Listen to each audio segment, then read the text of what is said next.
possibly a little bit more optimistic than we initially wanted, but things are getting better. I had hoped that I'd be flying to Finland, Norway, Sweden, Denmark, and say a physical hello, but here we are on the screen.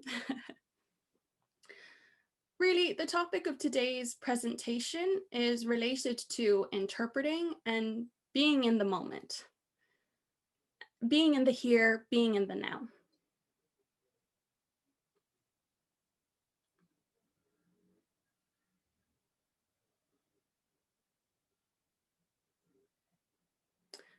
I'm going to give you some of my thinking, some of my ideology pertaining to being in the moment. A lot of us focus on interpreting as language interaction, going from language A to language B, and we focus quite heavily on that. And we're very exacting about the linguistic side of things, but we often forget the cognition, the cognitive side of things, right? How we envisage things, what's going on underneath, internally, externally. These things we often forget about when we talk about interpreting as an interaction. At my next slide. So just talking about language is not exact. Can you see that?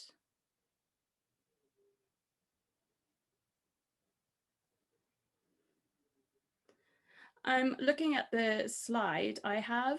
On Zoom, it's not the same.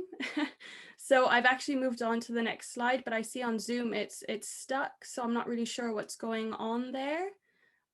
It's still on the first slide? Can we move on to the next slide, please? On Zoom? Or does anyone know why that might not be the case? Okay, whew, that definitely got my adrenaline pumping. Okay, glad to know we're back on track. Let's take a look at the next slide.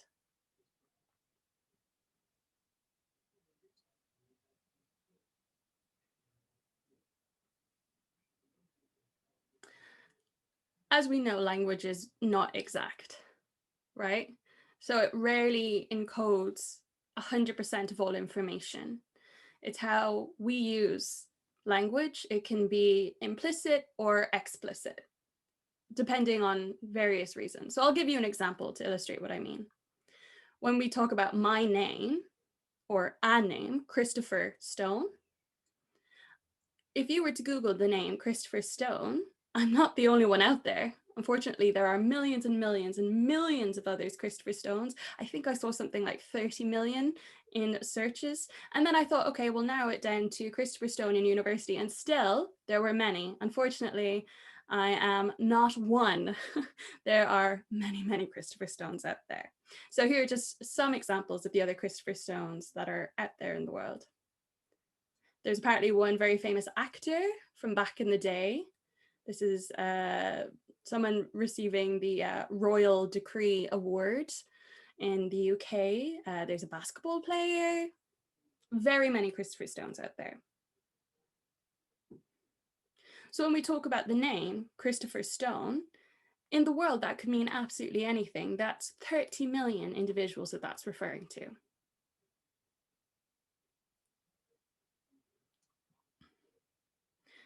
But if we add more context and more information, we get more exacting a result. So we see Christopher Stone, me, comes through when we put Christopher Stone, sign language, and that's me, that's really me. So this is me saying, my name is Christopher Stone, sign language, put that into search, more context, more information, and we get what we need. So that's being more explicit in information. And this is my sign name. I mean, this is a sign name that doesn't narrow it down in the sign language world. There are many out there like that. In British Sign Language, we would use the sign name with the mouth pattern Chris, but still in the world, I can't imagine there being many Chris's with that sign name and that mouth pattern. So if you're thinking of context, it's so dependent. If someone knows which Chris you're referring to, maybe they need more context, more information. You need to be more explicit about that information. And using your language, you get more exacting, considering the context and being more explicit in what you're saying. Another example I'll give you. Maybe I would say this, it's raining.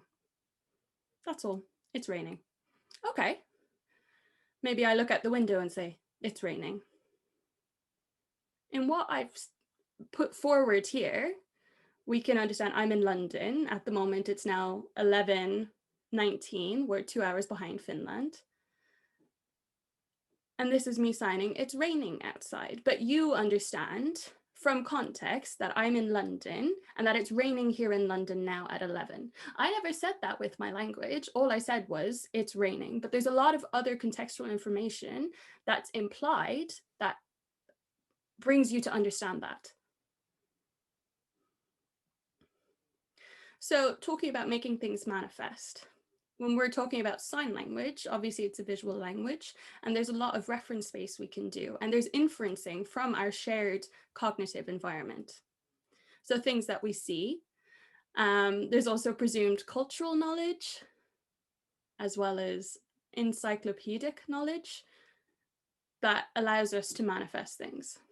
You can't simply just sign information and assume everyone will understand. There's a lot more work that has to be done in order to make the information more relevant and understood. So the poor interpreter is actually working from my signing in international, and what they're working with is a lot of implicature that they've had preconceived knowledge and conversation with. So thank you very much for the interpreter who's working through all that implicature to make it explicit for our audience. So taking a look more at sign language, there's an anthropological researcher, Annalise Custers. She conducted work that was published back in 2017, and she was exploring how languaging works. So this pertains to sign languages, spoken languages, whether that's mouthing and voicing, gestures, as well as in situ tools, meaning the items you have around you to use to clearly communicate with someone. Because normally in communication with sign language, we use sign plus other strategies to get our point across.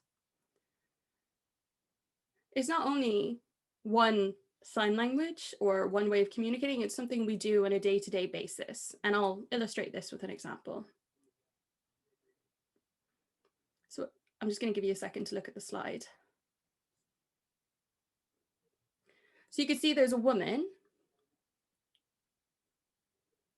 and there's a man, two men there, okay? You've got one man crouching down opposite the woman. The woman is gesturing 1-5, meaning 15. These two gentlemen are hearing, and the woman herself is deaf. So she's gesturing 1-5, 15. And, you know, that's can be perceived as sign language, but it can also be understood as gesture. I think it's normal part of language. We would give this sort of information, we would tell it explicitly. I'll give you a second again to look at the slide.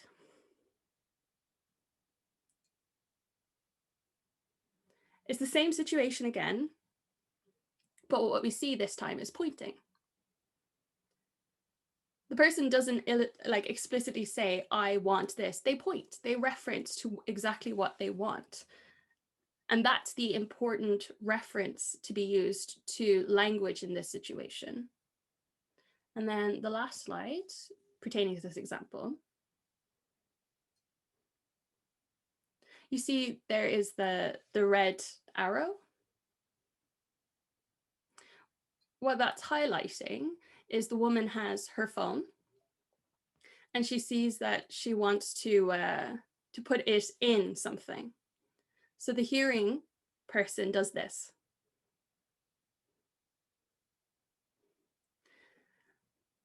To demonstrate that it's to put the object in, right? It's a little pouch. So they're trying to illustrate, okay, put it in. And, you know, it could be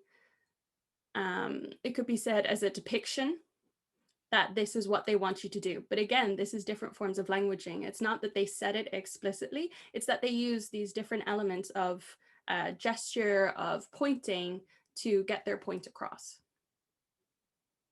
So here is another slide for you to look at.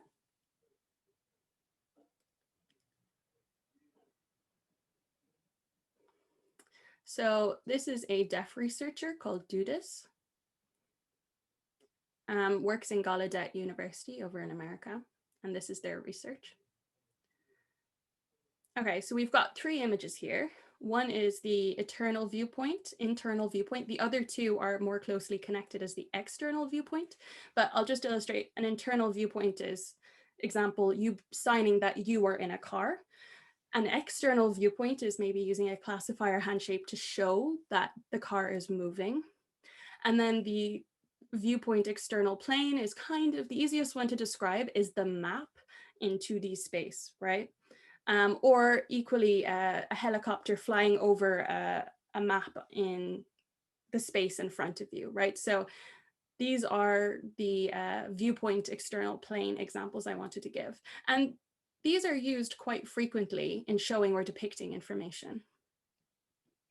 And I'd like to say this isn't only in sign languages, this is also in spoken languages. Now, how they illustrate these showing or depicting can be different, but they do present in both modalities. Particularly researched by Dingemance's work, he did a very interesting comparison between the two modalities of showing and depicting language. Because in spoken language, we have gesture, as we do in sign language. And a lot of showing and depicting information that we have studied in sign language is presented in spoken language too. So you've been watching me so far, and maybe you're like, how does this relate to interpreting? How does this relate to me directly? Well, let me show you. This is some data that I have collected from broadcast TV media. I have a lot of different research interests. One pertains to medical settings with nurses and doctors, with student interpreters and their interaction together, because I work in Wolverhampton University here in the UK. And there's a lot of nurse training here in Wolverhampton University, less so doctor, more so nurse training here. So we've quite a lot of access to medical settings with the student nurses, and we bring the student interpreters as well for a learning experience. And in the research I was looking at was to kind of figure out, okay, in these settings, it's to give the student interpreters the opportunity to observe and learn and kind of reflect on how they can work best in those situations. And what we see often is the nurse interacts with the patient, but the interpreter tends to interfere with that communication. They want to facilitate communication, but end up overstepping and breaching the direct communication that's happening between the nurse and the patient. So I was doing research into that, and interpreters taking a step back to allow that to go much more smoothly. But I felt maybe the TV and broadcasting situation was more prevalent for the world we're in at the moment. I was hoping it wouldn't be as relevant for 2021, but unfortunately we are still interpreting on screens from home and rarely out in the community. So this is why I decided to go with this particular research interest that I'm working on. So I hope it's relevant and you find it interesting too. So taking a look at the data we have deaf and hearing individuals working on screen. On the UK, it tends to be from an auto cue, so English script that moves up. So, you know, for hearing, obviously, they can listen to the English directly, but for deaf interpreters, they can work from that rather easily. What we have is in-vision rendering of live English for news broadcasts. That tends to be where interpreters are working most. So the interpreter works from the English and is then put into the image, but they can see what's going on screen, what's being broadcasted. they can see that information. So the question is whether they should be collating more with that, working with that visual information more, or whether they should just be signing to camera and nearly ignoring what's going on screen.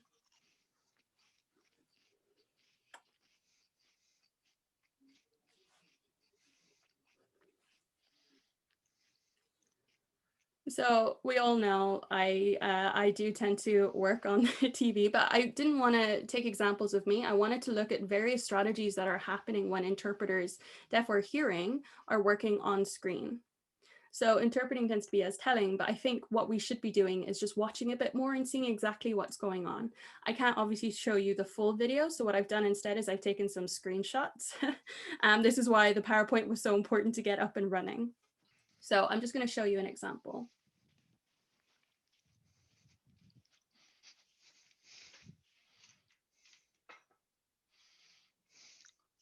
So what we're looking at here is we've got a TV program being broadcasted. This is our colleague, Lydia Docker. She's been working in broadcast and media for a significant number of years.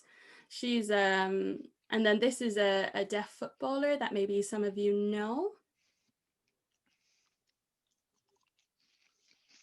So this woman on camera is speaking, the woman with the heart-shaped glasses, and she's in her car and she's driving, or she's on transport anyway, and she's saying, okay, so I'm currently on the bus, yada, yada, yada. And what the interpreter is doing is just watching what's going on screen. No signing, just watching.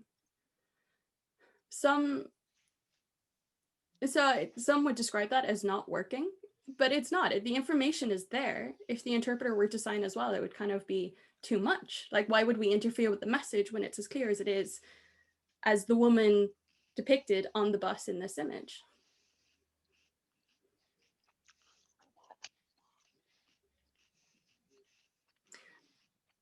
You know, this woman was doing a lot of, this interpreter was doing a lot of pointing. As we saw with the deaf woman when she was negotiating to get that pouch for her phone, we saw her pointing in her eye gaze a lot.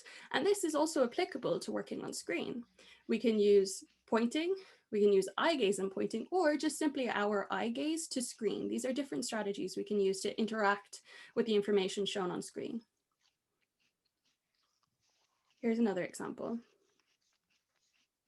This is our program that relates to MP questions, Ministers of Parliament questions. And you can see that it's minister name, and it's in the green captioning just at the bottom of that picture there. And we can see what the interpreter has done.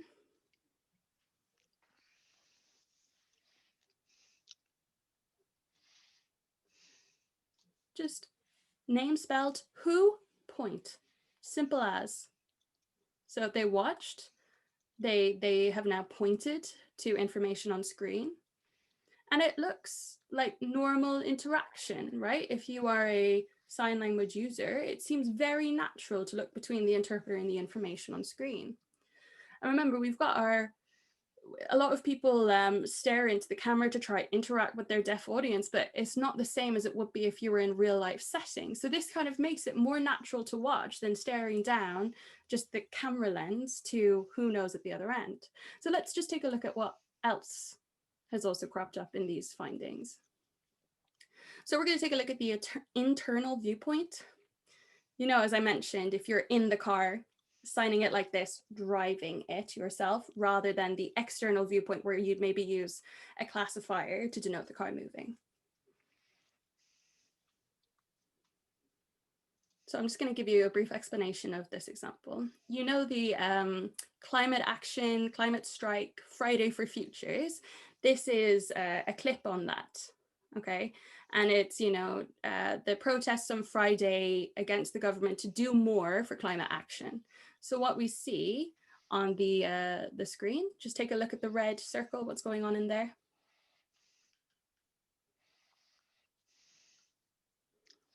There's a man standing there. He's obviously chatting with the interviewer.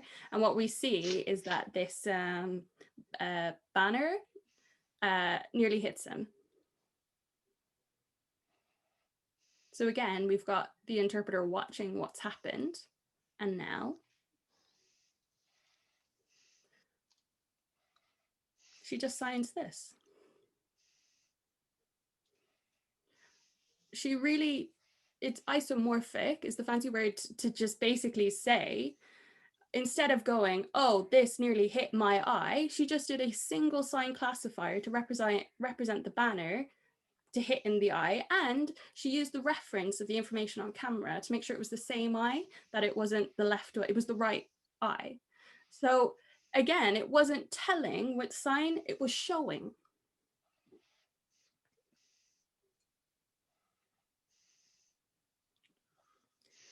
So we've just taken a look at the internal. We're now going to take a look at the external. So this is the same program, Climate Strike for Action, and this is in the centre of London at Trafalgar Square.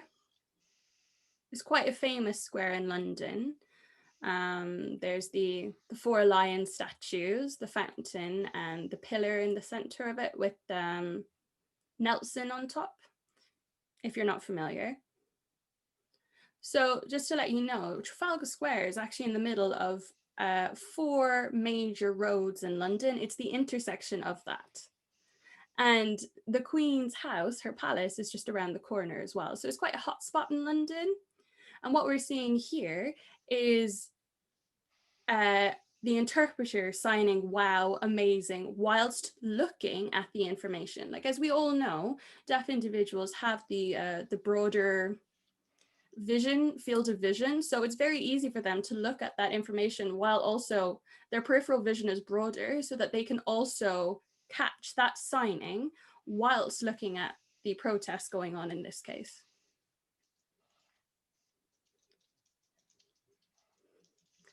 Now we see this sign. As I mentioned, this is a high density area for cars and traffic, so it's gridlocked. And what the interpreter has done, rather than reinventing the wheel, so to speak, is use the information that's given to her on screen and just gone bum to show the gridlock situation.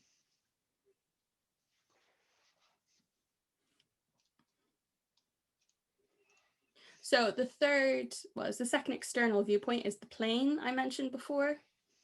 So the best example for this is the weather, the weather they always give after the news. This woman interpreting, her name is Leslie McGlip. This is her sign name. So so I forgot to give you Lydia's sign names. We've got Lydia and we've got Leslie. Those are their sign names.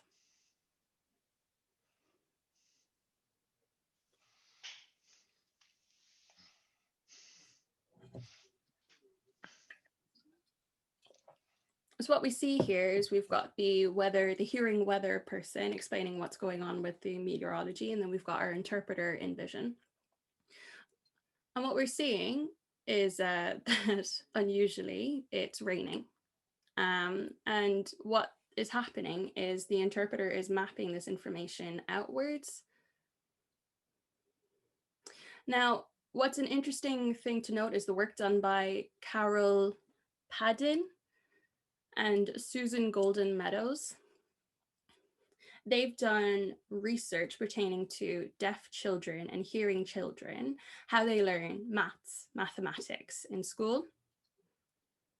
And what they noted from their research is that when a child is learning the concept and they're struggling to figure out the concept of solving this mathematical equation, the hearing child will speak and gesture. And what will often happen is their gesture is correct, but maybe their words are wrong. And then when we've got a sign language user, the way at school, they like depict the mathematical equation on the board.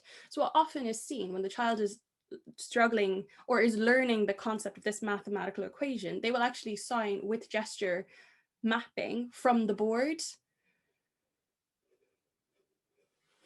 So like we've said, signing directly is telling, but this reference and mapping is kind of more with the information that's being depicted in the broadcast. So what we see here in this first image is Leslie saying, okay, we've got the rain moving. So that's the clouds moving across over Britain. And what Leslie has done here is she's moved with the information that's up on screen. But then what we see is a change.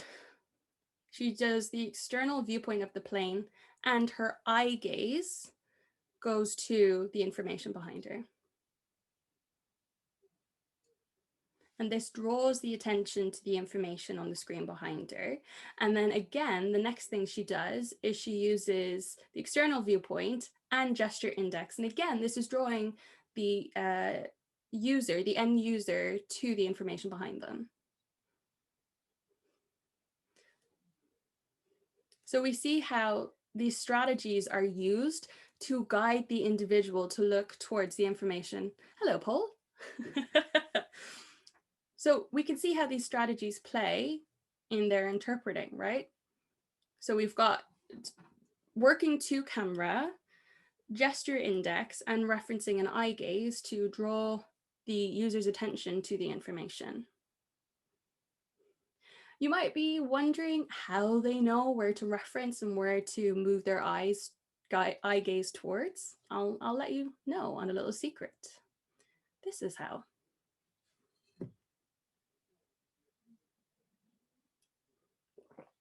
This is another interpreter whose name is Naomi Byrne, and this is her sign, Naomi. Again, we see this red circle. What that is highlighting is when the interpreter is on camera, there is a screen above the camera that doesn't have, it's just the green screen. Then to the right of that, we've got the auto cue, the teleprompter. And then to the right, what we see is what the audience sees at home. So we can use that when our eye gaze is off screen and looking towards the information, we can change and manipulate our signing to bring it more exactly to where the information is about. So we're using the screen to our advantage to get the information better out there in sign and get the attention of the user to that information as well. So, you can sign to camera and then you can watch and then you can gesture and point to the information there and tie it all together beautifully. So what's TV got to do with anything? Well, I think actually we're all on our own home TVs at the moment, working from our computers, working on Zoom. So these strategies are definitely applicable, I'd say. We can learn a lot from what's being broadcast out there. They're a very rich resource that we can draw upon to improve our own interpreting from home. So rather than telling the information, we can now start considering showing the information. Maybe what you can have is the concept of a deaf person looking at you. So, the way you would normally interact with someone being like, oh, the plug, the 3-pronged one, the British one. That's what we used to do when we were in the room. I know I've definitely done it in the past where I've been in meetings and they're talking about the agenda and I'll just reference the agenda straight out, right? That's in person in situ. But now, is it okay to hold up the agenda and point to it on screen? It's worth considering.